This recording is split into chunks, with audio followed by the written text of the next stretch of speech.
Okay, I would like to invite CHM Dr. Mohamad Shazwan Shah Jamil. So let me introduce first. He is a senior lecturer at the Department of Chemistry, Faculty of Science, UTM, and a registered professional chemist with Institute Kimia Malaysia. He obtained his doctoral degree at the University of Manchester under the supervision of Dr. Alan Briston. He has expertise in organometallic coordination, catalysis, and material chemistry. His major research revolves around the synthesis and application of palladium, rhodium, and copper compounds. It covers a wide range of synthetic chemistry backed up by extensive NMR studies, crystallography, and reaction monitoring of the catalytic systems. He is a member of the Royal Society of Chemistry, American Chemical Society, and Institute Kimia Malaysia. Please welcome Dr. Mohamad Shazwan with his sharing entitled Influence of Fluorine, Substituent of the Electronic Properties of this Complex. Please welcome. Thank you very much to the chairperson, Ms. Aisha. Welcome. Assalamualaikum and good afternoon, everyone. First of all, I'd like to apologize. I have a poor internet connection, so I cannot turn on my camera. But hopefully, my presentation will last to the end. So hopefully, the internet connection is good up to the end. So my name is Mohamad Shazwan Shah Jamil, as mentioned by the chairperson from University Technology Malaysia. So I'm going to talk about my work on influence of fluorine substituents on the electronic properties of rhodium chloride NaC complexes.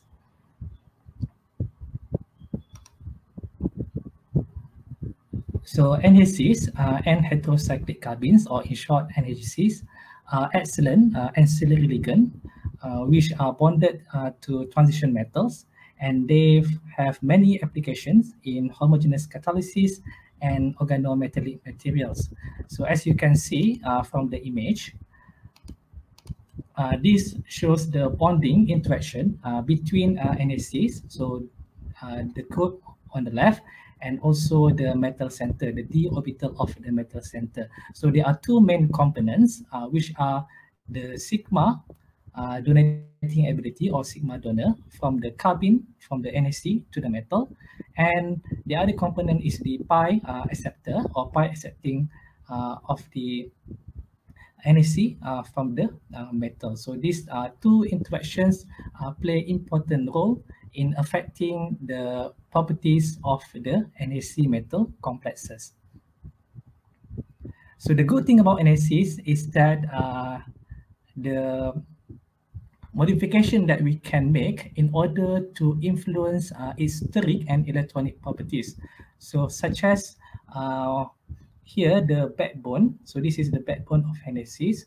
So we can change the substituent. So for example, this is hydrogen. So we can change with other element such as chlorine or fluorine, and this will eventually affect the carbon electronics.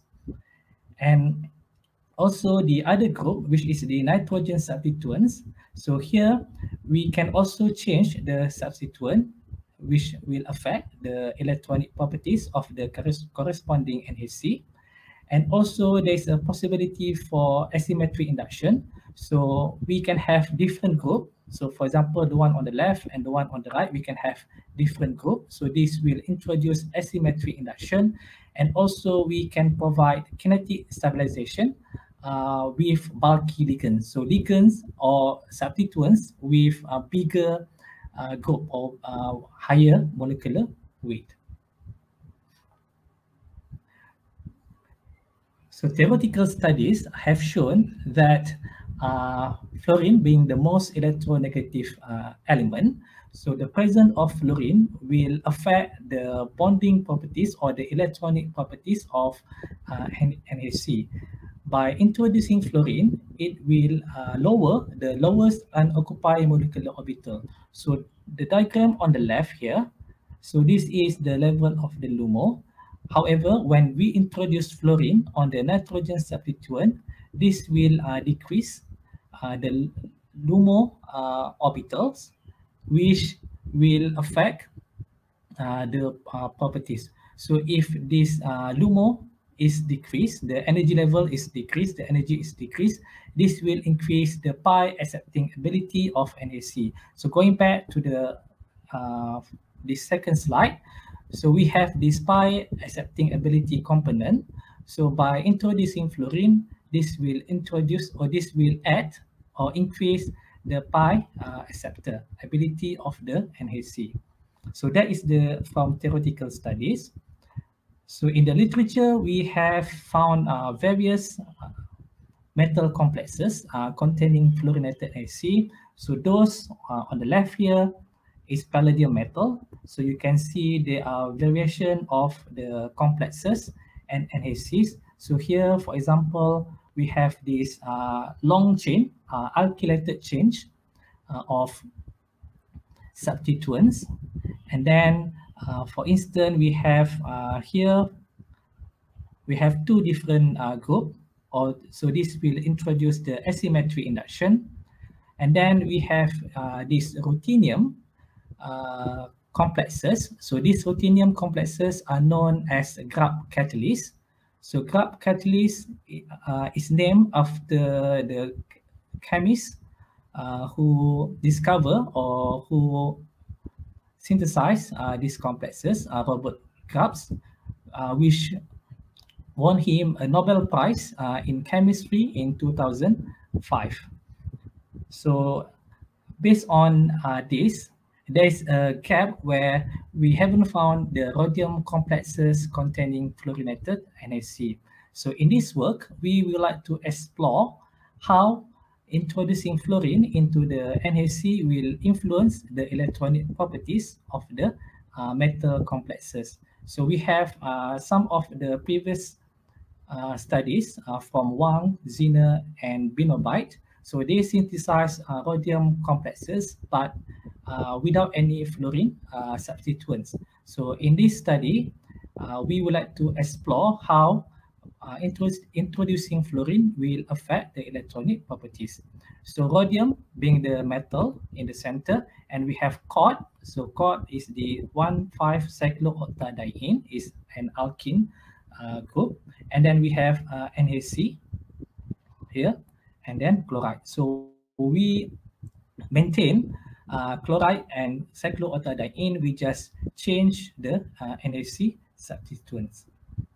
So the objective of this work first is to synthesize the fluorinated NaC precursors, and then to synthesize and characterize the corresponding rhodium complexes, and finally to investigate their electronic properties and evaluating their catalytic activities. So how the effect of the electronic properties will give an impact to their catalytic activities. So the first step is to synthesize to synthesize the fluorinated NaC salts. So this can be done by one-pot synthesis from the fluoroaniline, formaldehyde, and glycol. So this is the procedure that we adopt from the literature. However, sorry to interrupt. Yes. You have another 4 minutes to present. Okay, 4 minutes. Okay. So this is the literature procedure that we adopt from the literature. But however, we convert it to, initially it's a chloride salt, but we change it to tetrafluoroborate salt because we find that the product were more pure. So based on the NMR spectrum and also the elemental analysis, it proved that the tetrafluoroborate salt are more pure compared to the chloride, so less impurities. So these are the 5 variations of the fluorinated salt. So they differ in terms of the position and the number of fluorine. For example, NaC1 here, it has 1 fluorine on each arm, and the others, they have 2, and some they have 3, and then also the position. So NaC2, the position is on the on the para and auto position, whereas for this one, both in auto position. And then next step is to synthesize the complexes. So this is the corresponding complexes. And for control, we synthesize two more complexes without any fluorine substituents to study the effect. Okay, so these are the X-ray crystallography of the structure. So they are these complexes are 4 coordinate distorted square planar.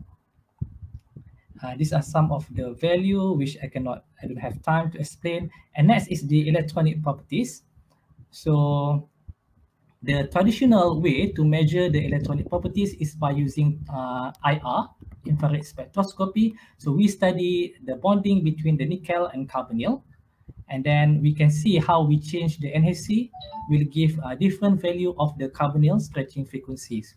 However, more recently, we have NMR techniques to study the electronic properties, such as we can use the Capri constant of the platinum, and then we can use phosphorus, NMR, and we can also use selenium. So NMR is more advantageous compared to IR because with NMR we can study different nuclei. We can study the nucleus of platinum, the nucleus of phosphorus, and nucleus of selenium, and also more wide range of the chemical shift. Like for the carbonyl, it has a very low range of stretching frequency, but using NMR we can have very broad switching frequency. For instance, for selenium, we can have, for example, minus 20 parts per million up to 800 parts per million. So the range is more wider. And then this is the selenium complex. Selenium is very sensitive nucleus for the NMR. And then this is the value that we got. So based on this value, we can see that we observe that those containing fluorine, their value of the chemical shift are much higher. So this indicates that the pi accepting ability of the NAC are more stronger, because here the relation between selenium and NAC. So we know that for NMR they study the environment, the nucleus environment.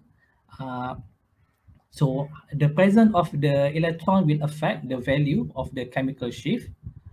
So in the case of NAC, so lower value of selenium chemical shift indicates that the higher value of selenium chemical shift indicates that the electrons has been donated or has been transferred from the selenium to NAC. So that's why NAC here, which have higher pi accepting ability, will have higher chemical shift compared to the non-fluorinated analog. So these are some of the values of the NMR. And finally, we study the catalytic activities using transfer hydrogenation of acetophenone. So based on this study, we observe that those with fluorinated substituents have higher catalytic activity, and then those without the fluorine substituent has much lower conversion. So we use NMR to monitor the progress of the conversion. And then we use the linear regression analysis to study the correlation between the carbon chemical shift and the selenium chemical shift, and we got a straight line. This is to show the influence of the fluorine. So as a summary, the test of the catalytic activity shows that those NAC containing fluorine substituents have higher catalytic activity compared to the non-fluorinated element. So the rhodium 5, which the most highest fluorine, has the highest catalytic activity. So this order of reactivity is consistent with a number of simple NMR, such as the Capri constant of the NAC salt, the selenium chemical shift, and also the Capri constant and the carbene NMR of the rhodium complexes. So these are some of the ongoing and future works. First is to investigating the reaction mechanism of the catalytic cycle using density functional theory, and then to examine the catalytic activity of the complexes in other catalytic reaction, and then more recently, there are studies involving rhodium complexes for their biological activities, because normally it's platinum and gold, and also part of copper that are more commonly for biological activities, but we also see a rising number for rhodium complexes, and also to investigate using other metal such as copper and silver. So I would like to acknowledge University Technology Malaysia Encouragement Research Grant, and I think that's it for me. Thank you very much for listening. Okay, thank you, Dr.